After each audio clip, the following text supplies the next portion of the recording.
मामला है कि चरक डायग्नोस्टिक सेंटर बिना रजिस्ट्रेशन की मशीन चलती रही एमआरआई, क्या एक्शन ले रहे हैं आप? देखिए, जितने भी डायग्नोस्टिक सेंटर्स हैं वो एमआरआई हैं, सीटी हैं या सोनोग्राफी हैं, इन सभी की जांच और इनके रजिस्ट्रेशन के परीक्षण के लिए एक पत्र जारी किया गया है। चरक डायग्नोस्टिक सेंटर को भी प्रत्यक्ष से एक पत्र लिखा हुआ है कि आपकी जो मशीन है आपने यूज़ किए हैं और क्या उन मशीनों को सेल किया है, आपकी जो रजिस्ट्रेशंस हैं उन सब की प्रमाणित प्रति आप लाके मुख्य चिकित्सा एवं स्वास्थ्य कार्यालय में हमारे समक्ष उपस्थित कराएं। उनके सेंटर को सील करने की कार्यवाही भी की जा सकती है। नहीं, कोई सेटिंग का खेल तो नहीं था? इसके बारे में कुछ नहीं होता। नमस्कार, मैं हूं ब्रजेंद्र मिश्रा, आप देख रहे हैं न्यूज़ ट्रैप ऑनलाइन।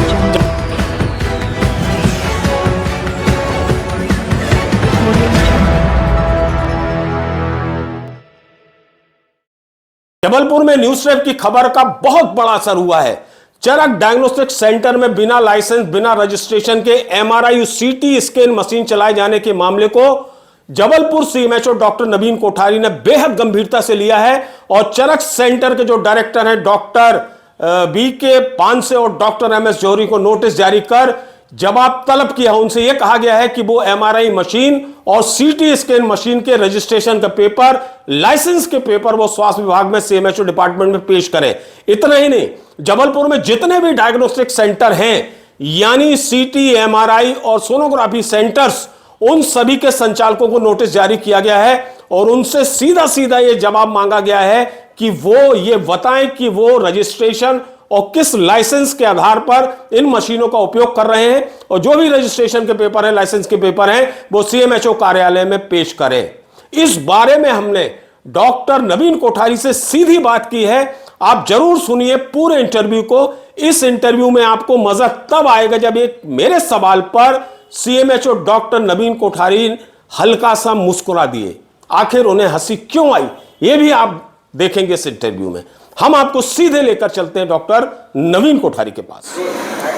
जबलपुर के चरक डायग्नोस्टिक सेंटर में जिस तरह से घपला घोटाला किया डॉक्टर जौहरी ने और डॉक्टर पानसे ने, बिना रजिस्ट्रेशन इन्होंने एमआरआई मशीन चलाई 20 साल और बगैर रजिस्ट्रेशन की सीटी स्कैन मशीन चलाई। इस मामले को जब न्यूज़ ट्रैप ने उजागर किया तो जबलपुर सीएमएचओ डॉक्टर नवीन कोठारी ये पहले सीएमएचओ हैं जिन्होंने इस गंभीर संवेदनशील मामले पर ध्यान दिया और अपनी कार्रवाई शुरू की है।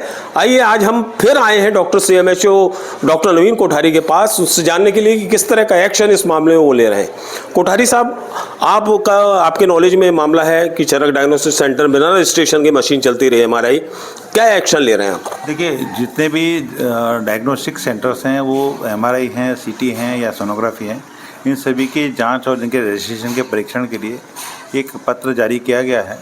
और ये जो जबलपुर ज़िले में जो अर्बन सेंटर है वो हमने 6 भागों में विभक्त किया हुआ है और 6 अलग अलग जो भाग हैं उनके अलग अलग नोडल ऑफिसर्स हैं और जो ब्लॉक्स हैं उनके 7 बीएमओ हैं। तो ये 13 लोगों की टीम है जो जबलपुर के जितने भी डायग्नोस्टिक सेंटर्स हैं, वो जबलपुर के सीटी हैं, एमआरआई हैं या सोनोग्राफी हैं या वो चाहे सियूरा का है या बरगी का है, हमारा ध्यान इन सभी डायग्नोस्टिक सेंटर्स की जांचों पर है। जो आपने पिछली बार जब आपसे चर्चा हुई थी तो आपने जो चरक डायग्नोस्टिक सेंटर के बारे में मुझे संज्ञान में लाए थे, तो उसके लिए एक चरक डायग्नोस्टिक सेंटर को भी प्रत्यक्ष से एक पत्र लिखा हुआ है कि आपकी जो मशीन है आपने यूज़ किए हैं और क्या उन मशीनों को सेल किया है, आपकी जो रजिस्ट्रेशंस हैं उन सब की प्रमाणित प्रति आप लाके मुख्य चिकित्सा एवं स्वास्थ्य कार्यालय में हमारे समक्ष उपस्थित कराएं। वो जो हमारे को दस्तावेज देखते हैं फिर हम उनके अपने रिकॉर्ड से मिलान करेंगे और मिलान करने के बाद जो भी स्थिति बनेगी उसके हिसाब से कार्रवाई की जाएगी। आपके रिकॉर्ड में क्या है? उनके पास लाइसेंस है, रजिस्टर्ड थी क्या एमआरआई मशीन और सीटी मशीन? देखिए, वो रजिस्टर्ड तो था लेकिन वो रजिस्टर्ड की वैलिडिटी चेक हम लोग कर रहे हैं और हम एक बार ये चाह रहे हैं कि उनके पास कौन कौन से डॉक्यूमेंट्स उनके पास हैं, फिर उसको हम अपने रिकॉर्ड से संज्ञान में लेके मिलान करेंगे। मिलान करके उसके हिसाब से फिर कार्रवाई की जाएगी। डॉक्टर पानसे और जौहरी ने एमआरआई मशीन वहाँ सुखसागर मेडिकल कॉलेज को भेज दी जबकि वो रजिस्टर्ड नहीं है मशीन, ये कैसे हो गया? आप क्या एक्शन लेंगे? ये चीज़ गलत है भाई। आज के समय में जो नियम है पीसीपीएनडीटी के, उसमें कोई भी डायग्नोस्टिक मशीन है, चाहे वो सोनोग्राफी है, अल्ट्रासाउंड है, एमआरआई है, उसका क्रय विक्रय करने से पहले उसकी सीएमएच ऑफिस में सूचना दी जाती है और सूचना दे के अनुमति ली जाती है। अनुमति लेने के बाद इस तरीके का कोई क्रय विक्रय हो सकता है और जिस भी स्थान पे वो विक्रय की जाती है उस जगह पर भी उस मशीन का रजिस्ट्रेशन किया जाता है।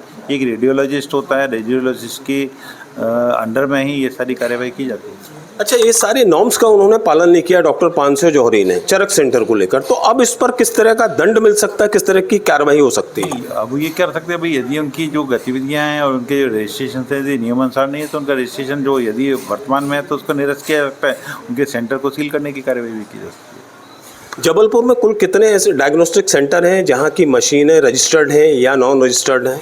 एक बार ये तो मेरे को एक बार खुद भी देखना पड़ेगा, क्योंकि काफ़ी सारे सेंटर्स हैं जो रजिस्टर्ड हैं। आप यदि चाहेंगे तो जो हमारा नर्सिंग होम शाखा है उसमें जो क्लरिकल स्टाफ है उसको मैं जानकारी दे दूंगा कि भाई इस तरीके का डाटा आप हमारे को निकाल के दे दो। उस स्थिति में मैं आपको एग्जैक्ट संख्या बता पाऊंगा कि कितने सीटी हैं, कितने एमआरआई हैं और कितने सोनोग्राफी सेंटर हैं। बहुत बड़ा सवाल यह है कि 20 साल इस चरक सेंटर में बिना रजिस्ट्रेशन की मशीन चलती रही और बाकायदा मरीजों के साथ एक तरह से खिलवाड़ होता रहा, तो आपको नहीं लगता है कि बहुत बड़ा जुर्म है ये? देखिए, यदि रजिस्ट्रेशन नहीं है और बिना रजिस्ट्रेशन की इस तरीके की गतिविधि हुई तो ये वाकई में बहुत गलत चीज़ है, और ये जो हमारे पीसीपीएनडीटी एक्ट के जो कानून है उनका सरासर उल्लंघन है, और यदि ऐसी स्थिति होती है तो इसके खिलाफ कार्रवाई की जानी चाहिए। 1.5 दर्जन से ज़्यादा सीएमएचओ इस कुर्सी पर आके बैठ गए और चले गए, क्या वजह है कि उनकी नज़र नहीं पड़ी इस इतने बड़े मामले में? देखिए, जो उनकी नज़र, आप ये तो आप लोग संज्ञान में लाते हैं भाई, आप लोग मीडिया हैं और मीडिया का कार्य इस तरीके की चीज़ों को संज्ञान में लाना है, और उसके बाद जो नियमानुसार कार्रवाई करने का कार्य जो होता है वो सीएमएच ऑफिस का होता है। आप इस चीज़ संज्ञान में लाएं, डेफिनेटली इसके बाद कार्रवाई की जाएगी। इसमें कहीं कोई सेटिंग का खेल तो नहीं था? खैर, इसके बारे में कुछ नहीं बता सकते कि सेटिंग का था, नहीं तो ये तो हम अपने डॉक्यूमेंट देखेंगे फिर बताएंगे इसके बारे में क्या स्थिति है। हमसे बात करने के लिए धन्यवाद।